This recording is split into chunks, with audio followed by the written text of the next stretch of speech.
Good morning, it's Thursday the 12th of March. This is your ETX Capital Daily Market Bite.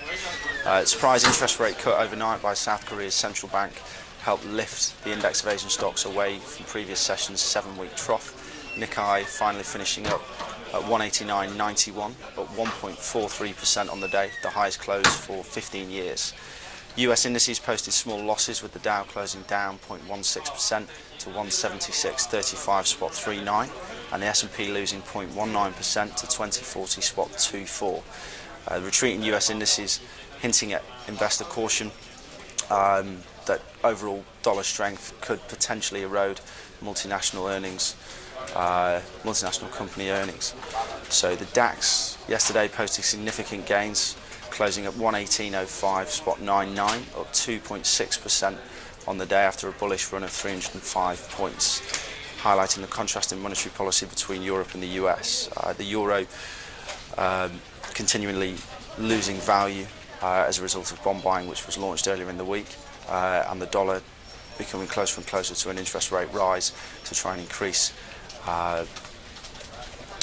the cost of borrowing and bring the dollar strength into control relatively against other currencies in emerging markets.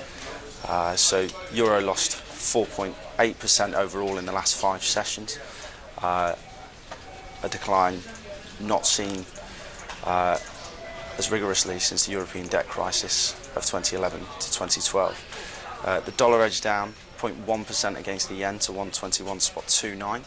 But remained not far from an 8-year high of 122.04 seen earlier in the week, trading there on Tuesday afternoon. US crude prices rebounded after skidding to a 1-month low overnight. US inventory data came in at 4.5 million barrel surplus and last stood at 48.42 per barrel, up 0.5% on the day. Most traders' eyes today will be pinned to US retail sales and unemployment data due this afternoon at 12:30 GMT. Forecast is 0.6% and 306,000 respectively. Real question being, can the dollar run continue through what the figures come out as today?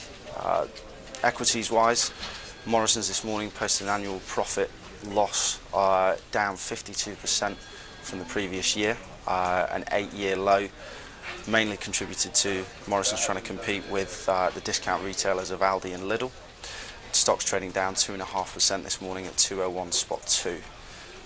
RBS Group announced this morning a bond trader has pleaded guilty yesterday afternoon, conspiring to defraud RBS customers on the relative cost of bonds in order to try and make profit for the bank. The stock's trading reasonably flat this morning, up 0.7% at 363.1.